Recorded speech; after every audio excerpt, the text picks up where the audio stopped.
மக்களே, நீங்கள் இப்போ பார்த்துட்ருக்கிறது ஹோண்டா கம்பெனியினுடைய சைன் அப்படின்ற model CB shine 125 variant. So இதில் வந்து பார்த்தீங்க அப்படின்னா சுத்தமாக பிக்கப்பே இல்லை. அதனால் கிளச் அசம்பிளி வந்து ரீப்ளேஸ் பண்ண போகிறோம். ஃபஸ்ட்டு அதுக்கு முன்னாடி வந்து இன்ஜின் ஆயிலை வந்து ட்ரைன் பண்ணிடுங்க. இன்ஜின் ஆயில் ட்ரைன் பண்ணுறது நம்ம ஏற்கனவே பல வீடியோக்களில் போட்டுட்டோம். ஸோ அதனால் இதில் இன்னும் டீட்டெயிலாக நம்ம வந்து போடாமல் இன்ஜின் ஆயில் ட்ரைன் பண்ணினதை காமிச்சிட்டோம். பட் ஆக்சுவலாக இன்ஜின் ஆயில் ட்ரைன் பண்ணுறதுக்கு முன்னாடி இன்ஜின் லைட்டாக வார்ம் அப் கண்டிஷனில் இருக்கணும். கொஞ்சம் ஸ்டார்ட் பண்ணி வெதுங்கிற சூட்டில் இருக்கணும். அப்படி இருக்கும்போது ட்ரைன் பண்ணினீங்கன்னா உள்ளே இருக்கக்கூடிய அந்த ஸ்லட்ஜஸ் எல்லாமே வந்து சேர்ந்த மாதிரி கழிவுகளோட வெளியில் வர்றதுக்கு நிறையா வாய்ப்புகள் இருக்குது. ஸோ கோல்டாக இருக்கும்போது கரெக்டாமல் முடிஞ்ச அளவுக்கு வார்ம் அப் கண்டிஷனில் வச்சு இன்ஜின் ஆயிலை ரிமூவ் பண்ணிடுங்க. ஒன்ஸ் இன்ஜின் ஆயில் ரிமூவ் பண்ணதுக்கப்புறம் ரைட் சைடு பார்த்தீங்கன்னா கிளச்சு கேசிங் இருக்கும். கிளச்சு கேசிங்கில் இருக்கக்கூடிய 8 mm போல்ட்ஸ் எல்லாத்தையுமே வந்து ரிமூவ் பண்ணுங்கள். முக்கியமான கண்டிஷன், அதை நீங்கள் ரிமூவ் பண்ணுறதுக்கு முன்னாடி கிக்கரை வந்து நீங்கள் ரிமூவ் பண்ணணும்.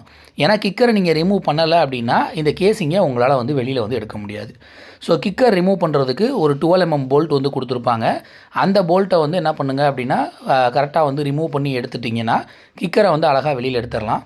அதுக்கப்புறமா இந்த 8 mm போல்ட்ஸை சுற்றி இருக்கக்கூடிய எல்லா போல்ட்ஸையுமே ரிமூவ் பண்ணிவிட்டு கிளச்சினுடைய கேபிளை வந்து பார்த்தீங்க அப்படின்னா கழட்டி விடணும். ஒன்ஸ் நீங்கள் கிளச்சு கேபிளை ரிமூவ் பண்ணதுக்கப்புறமா இந்த மாடலில் ஃபுட்ரெஸ்ட் வந்து பார்த்தீங்க அப்படின்னா உங்களுக்கு வந்து இந்த கேசிங்கை வெளியில் எடுக்க முடியாமல் இடிக்கும். ஸோ ஃபுட்ரெஸ்ட்டை நாங்கள் வந்து ரிமூவ் பண்ணிக்கிட்டோம். ஒரு சிலர் நேக்காக கழட்டி எடுத்துருவாங்க. பட் ரிமூவ் பண்ணிவிட்டு எடுத்துட்டா இன்னும் கொஞ்சம் ஈஸியாக வந்து இருக்குங்கிறதுனால நாங்கள் ஃபுட்ரெஸ்ட்டை ரிமூவ் பண்ணிட்டோம். ஜஸ்ட்டு பாட்டம் சைடு 4 போல்ட்டு கொடுத்துருப்பாங்க. அந்த 4 போல்ட்டை ரிமூவ் பண்ணிங்கன்னா ஃபுட்ரெஸ்ஸை வந்து நீங்கள் ரிமூவ் பண்ணிடலாம். ஸோ ஃபுட்ரெஸ்ஸை ரிமூவ் பண்ணிவிட்டு கேசிங்கில் இடிக்காத மாதிரி அந்த பக்கம் கேப்பில் தள்ளிட்டு அதுக்கப்புறம் கேசிங்கை லைட்டாக ஷேக் பண்ணி உருவினீங்க அப்படின்னா கேசிங்கை வெளியே எடுத்துடலாம். எப்போவுமே இந்த கேசிங் கழட்டிங்கன்னா இந்த கேஸ்கட் வந்து புதுசு தான் போடணும். அது வந்து ரொம்ப இம்பார்ட்டண்ட்டான ஒரு கண்டிஷன். அப்புறம் இந்த சென்டரில் ஒரு சின்ன பீஸ் இருக்கும். அந்த பீஸ் வந்து பார்த்திங்கன்னா திரும்ப மறக்காமல் ஃபிக்ஸ் பண்ணிடுங்க. இப்போ நம்ம கிளச்சோடைய இன்னர் அசம்பிளி செட்டாக வாங்கியிருக்கோம். ஸோ இது எம்கே லிட் அப்படின்ற கம்பெனிலேருந்து வாங்கியிருக்கோம். இவங்களோட பேப்பர் ஃப்ரிக்ஷன் டெக்னாலஜியின் காரணமாக இவங்களோட பர்டிகுலர் கிளச் பிளேட் அசம்பிளி வந்து நல்லா வந்து ஃபங்க்ஷன் ஆகும் அப்படின்னு சொல்கிறாங்க. அண்ட் அது மட்டும் இல்லாமல் இதை வந்து பார்த்தீங்க அப்படின்னா அசம்பிளி செட்டாகவே வந்து கொடுத்துட்றாங்க. ஸோ தனித்தனியாக வாங்கி நம்ம ஒவ்வொன்றா ஃபிக்ஸ் பண்ணணுங்கிற அவசியம் வந்து இல்லை. அதுவே மொத்தமாக அசம்பிளாக வந்துடுது. அதனால் உங்களுக்கு வந்து பார்த்திங்கன்னா டைமிங் ரொம்ப மிச்சமாகும். ரொம்ப குயிக்காகவே வந்து இதை ஃபிக்ஸ் பண்ணி முடிச்சிடலாம். ஸோ நம்ம வந்து பார்த்திங்க அப்படின்னா ஏற்கனவே நிறையா வீடியோஸ் வந்து இந்த எம்கேலினுடைய கிளச் அசம்பிளி வந்து ரீப்ளேஸ் பண்ணி வீடியோ போட்டிருக்கோம். ஸோ அந்த வரிசையில் இன்றைக்கி நம்ம ஹோண்டா ஷைனுக்கு வந்து பார்த்திங்கன்னா கிளச் அசம்பிளி வந்து ரீப்ளேஸ் பண்ண போகிறோம். இந்த ப்ராடக்ட்டோட ப்ரைஸ் வந்து பார்த்திங்க அப்படின்னா ஜஸ்ட் 1450 ருபீஸ் தான். ஸோ ப்ரைஸ் வைஸாகவும் ரொம்ப கம்மி தான். அண்டு லைஃப் வைஸாகவும் நல்லாயிருக்கும் அப்படின்றது தான் கம்பெனி தரப்புலேருந்து சொல்லக்கூடிய பாயிண்ட்டு. ஸோ இப்போ பழைய அசம்பிளியை வந்து ரிமூவ் பண்ணி எடுத்துகிட்டு இந்த புது அசம்பிளியை வந்து நம்ம ஃபிக்ஸ் பண்ண போகிறோம். இப்போ பழைய அசம்பிளி நம்ம எடுக்கணும் அப்படின்னா அதுக்கு சைடில் வரக்கூடிய இந்த செட்டப்பை வந்து ரிமூவ் பண்ணணும். அண்ட் இதில் வந்து பார்த்திங்கன்னா ஒரு 3 ஸ்க்ரூஸ் வந்து கொடுத்துருப்பாங்க. இது சம்டைம்ஸ் வந்து பார்த்திங்கன்னா ரொம்ப ரஃப்பாக இருக்கும், கழட்ட முடியாது. அது போன்ற சமயங்களில் இந்த இம்பேக்ட் டூலை வந்து யூஸ் பண்ணி கழட்டினீங்கன்னா ரொம்ப ஈஸியாக வந்து கழட்டிடலாம். ஜஸ்ட்டு இந்த டூலை வச்சு ஒரு 2 ஹிட் பண்ணிங்கன்னா போதுமானது. ஆட்டோமேட்டிக்காக வந்து நீங்கள் அதில் இருக்கக்கூடிய அந்த 3 ஸ்க்ரூஸையுமே ரிமூவ் பண்ணிடலாம். ஸோ ஒன்ஸ் நீங்கள் 3 ஸ்க்ரூவையும் ரிமூவ் பண்ணி எடுத்தீங்க அப்படின்னா இந்த கப்பு மட்டும் வந்து பார்த்தீங்க அப்படின்னா உங்களுக்கு தனியாக வெளியில் வரும். இந்த கப்பை ரிமூவ் பண்ணதுக்கப்புறமா உள்ளுக்குள்ளே பார்த்தீங்க அப்படின்னா ஒரு நட்டு ஒன்று கொடுத்துருப்பாங்க. இந்த நட்டை வந்து இப்போ நீங்கள் ரிமூவ் பண்ணணும். இந்த நட்டை ரிமூவ் பண்ணுறதுக்கு ஒரு சின்ன ஸ்பெஷல் டூல் இருக்குது. இந்த ஸ்பெஷல் டூலை வச்சு கழட்டினீங்கன்னா ரொம்ப ஈஸியாக கழட்டிடலாம். பட் அதுக்கு முன்னாடி இது வந்து ரொட்டேட் ஆகாமல் இருக்கிறதுக்காக மேலே இருக்கக்கூடிய கியரில் நாங்கள் வந்து பார்த்திங்கன்னா லாக் பண்ணியிருக்கோம்.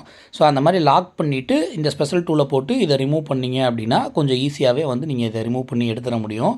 ஒன்ஸ் இந்த நட்டை வந்து ஃபுல்லாக கழட்டி எடுத்தீங்க அப்படின்னா அதில் பின்பக்கம் வந்து ஒரு வாசர் வரும்.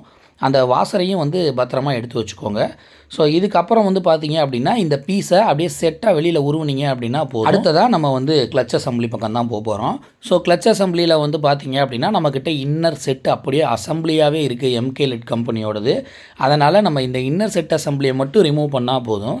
அதுக்கு 4 போல்ட் வந்து கொடுத்துருப்பாங்க. இந்த 4 போல்ட்டையுமே ஆப்போசிட் டைரெக்ஷனில் ஈவனாக ஸ்ப்ரிங் ஃபோர்ஸ் வெளியில் வர்ற மாதிரி ரிமூவ் பண்ணினீங்க அப்படின்னா உள்ளே இருக்கக்கூடிய த்ரெட்டு வந்து சேஃபாக இருக்கும். ஸோ அதனால் இதை வந்து நம்ம வந்து பார்த்திங்க அப்படின்னா ஆப்போசிட்டில் வந்து இதை வந்து ரிமூவ் பண்ணி கொஞ்சம் கொஞ்சமாக லூஸ் பண்ணி ஈவனாக ரிமூவ் பண்ணி எடுத்துடுறோம். ஸோ ஒன்ஸ் இந்த பீஸை வந்து அப்படியே செட்டாக நம்ம வெளியில் எடுத்துட்டோம் அப்படின்னா அடுத்து சென்டரில் வந்து ஒரு நட்டு ஒன்று கொடுத்துருப்பாங்க. அந்த நட்டை ரிமூவ் பண்ணுறதுக்கு கரெக்டான சாக்கெட்டை ஃபிக்ஸ் பண்ணிவிட்டு நீங்கள் ரிமூவ் பண்ணணும்னு நினச்சிங்கன்னா பண்ண முடியாது. ஏன்னா இங்கே இந்த டூல் தேவைப்படும். இந்த 4 பின் போஸ்ட் டூலை போட்டு நீங்கள் இந்த 4 பின்னையும் வந்து 4 பக்கம் இப்போ ஸ்ப்ரிங்கை கழட்டணும் இல்லைங்களா, அந்த 4 போல்ட் மாட்டுற இடத்தையும் கரெக்டாக ஃபிக்ஸ் பண்ணி லாக் பண்ணினதுக்கு அப்புறமா இந்த சென்டரில் இருக்கக்கூடிய போல்ட்டை நீங்கள் வந்து டூல் வச்சு ரொம்ப ஈஸியாக வந்து ரிமூவ் பண்ணிடலாம். இந்த பர்டிகுலர் கிளச் அசம்பிளி ரிமூவ் பண்ணுறதுக்கு இந்த டூல் ரொம்ப அவசியம். இந்த டூல் இல்லை அப்படின்னா நீங்கள் ரொம்ப தட்டி கஷ்டப்பட்டு கழட்டிக்கிட்டு இருக்கணும். இதே டூல் இருந்துச்சுன்னா ரொம்ப குயிக்காகவே இந்த வேலை வந்து முடிஞ்சிடும்.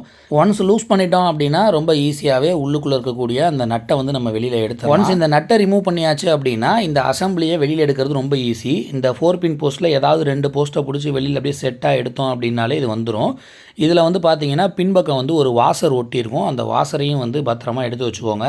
திரும்ப புதுசாக நம்ம அசம்பிள் பண்ணும்போது இந்த வாசர் வந்து கம்பல்சரி போடணும். அண்ட் அதே மாதிரி இதில் பிரிச்சிங்கன்னா உள்ளுக்குள்ளே வந்து உங்களுக்கு தனியாக ஃப்ரிக்ஷன் பிளேட்டு கிளச்சு பிளேட்னு தனித்தனியாக கொடுத்துருப்பாங்க.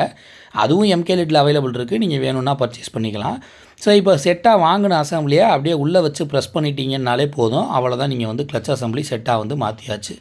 இப்போ இதில் நடுவில் வரக்கூடிய அந்த லாக் வாசரை போட்டுட்டு அதுக்கு மேலே வரக்கூடிய நட்டை வந்து போட்டு நம்ம வந்து மேல் பக்கமாக நம்ம வந்து எப்படி சைட் பீஸை கழட்டும் போது லாக் பண்ணி கழட்டினோமோ அதே மாதிரியே லாக் பண்ணிவிட்டு இதை ஃபுல் டைட் வச்சுட்டோம் அப்படின்னா நல்லாவே வந்து டைட் ஏற்றிடலாம்.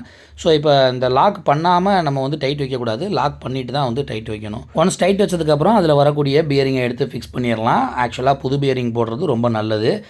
நாங்கள் வந்து சரி வீடியோ பர்பஸ்க்காக வந்து பழைய பியரிங் அப்படியே எடுத்து ஃபிக்ஸ் பண்ணியிருக்கோம். பட் நீங்கள் வந்து போடும்போது புது பியரிங் போட்டுக்கோங்க. அதுக்கப்புறம் எப்படி நம்ம ரிமூவ் பண்ணோமோ அதே மாதிரியே பக்கத்தில் வரக்கூடிய பீஸை உள்ளே ஃபிக்ஸ் பண்ணிவிட்டு அதில் வரக்கூடிய வாசரை போட்டுட்டு அதுக்கு வரக்கூடிய அந்த நட்டு ஸ்பெஷல் டூலை வச்சு அதே மாதிரி நம்ம மறுபடியும் லாக் பண்ணி ஃபுல் டைட் வச்சுருங்க. இதில் வந்து லாக் பண்ணி ஃபுல் டைட் வைக்கணுன்னாலே உங்களுக்கு இந்த ஸ்பெஷல் டூல் தேவைப்படும். ஸோ அதனால் ஸ்பெஷல் டூல் இருந்தால் தான் இந்த ஒர்க்கை வந்து நீங்கள் ரொம்ப ஈஸியாக எடுத்து பார்க்க முடியும். அப்புறம் இந்த பர்டிகுலர் கேப்பில் வந்து பார்த்தீங்க அப்படின்னா சின்னதாக ஒரு கேஸ் கட் வரும். அதையும் வந்து புதுசு போட்டுக்கிறது நல்லது. அதுக்கப்புறம் இதில் வரக்கூடிய 3 ஸ்க்ரூவை வந்து ஃபிக்ஸ் பண்ணிடுறோம். எப்படி ரிமூவ் பண்ணோமோ அதே மெத்தடில் தான் திரும்ப வந்து அசம்பிள் பண்ணுறதும். ஸோ ஜஸ்ட்டு 3 ஸ்க்ரூவையும் போட்டு 3 ஸ்க்ரூவையும் வந்து ஃபுல் டைட் வச்சுட்டோம் அப்படின்னாலே இந்த வேலை முடிஞ்சிச்சு. அதுக்கப்புறம் நம்ம கேசிங்கை எடுத்து கேசிங்கில் வரக்கூடிய கேஸ் கட்டை ரீப்ளேஸ் பண்ணிவிட்டு அதை வந்து பார்த்திங்க அப்படின்னா உள்ளே வந்து ஏற்றிடுறோம். இப்போ இதில் ஒரு சின்ன இது என்னென்னா நாங்கள் வந்து ஏற்றும் போது அந்த கிக்கர் சைடு வரக்கூடிய ஆயில் சீலினுடைய ஸ்ப்ரிங்கு வந்து வெளியில் வந்துருச்சு. பட் அது ஒன்றும் பெரிய இஷ்யூ இல்லை. இந்த கிக்கர் ஆயில் சீல் தனியாக கிடைக்கும். நம்ம வந்து அதை வாங்கி ஃபிக்ஸ் பண்ணிட்டோம். பட் அதை இந்த வீடியோ பதிவில் காட்ட முடியல. பட் ஆயில் சீல் வந்து நம்ம ரீப்ளேஸ் பண்ணிட்டோம். இப்போ இந்த போல்ட் எல்லாத்தையுமே வந்து எப்படி நம்ம ரிமூவ் பண்ணோமோ அதே மாதிரி ஃபுல்லாக போட்டு டைட் வச்சுட்டு அதுக்கப்புறம் இந்த கிக்கர் ரிமூவ் பண்ணியிருந்தோம் இல்லைங்களா, கிக்கரையும் ரிமூவ் பண்ண வேண்டிய திரும்ப போட்டு அந்த 12 நம்பர் போல்ட்டை போட்டு டைட் வச்சுட்டு அதே மாதிரி ஃபுட் ரெஸ்ட்டுக்கு வரக்கூடிய பாட்டமில் வரக்கூடிய அந்த 4 இதையும் வச்சு டைட் வச்சுட்டு இன்ஜின் ஆயிலை ரீப்ளேஸ் பண்ணிட்டோம் அப்படின்னா கிளச் ஒர்க் வந்து முடிஞ்சிச்சு. இந்த கிளச் அசம்பிளியை நீங்கள் இன்ஜின் ஆயிலில் ஊற வச்சுட்டு அதுக்கப்புறம் ஃபிக்ஸ் பண்ணிங்கன்னா கம்பெனி ரெக்கமெண்டட் ஆயில் குவான்டிட்டி ஊற்றினா போதும். இல்லைனா மட்டும் ஒரு 100 ml சேர்த்து ஊற்றுற மாதிரி இருக்கும். ஸோ இந்த வீடியோக்கு ஒரு லைக்கை திருப்பி விட்டுட்டு மறக்காமல் எங்களை ஃபாலோ பண்ணிக்கோங்க. தேங்க்ஸ் ஃபார் வாட்சிங்.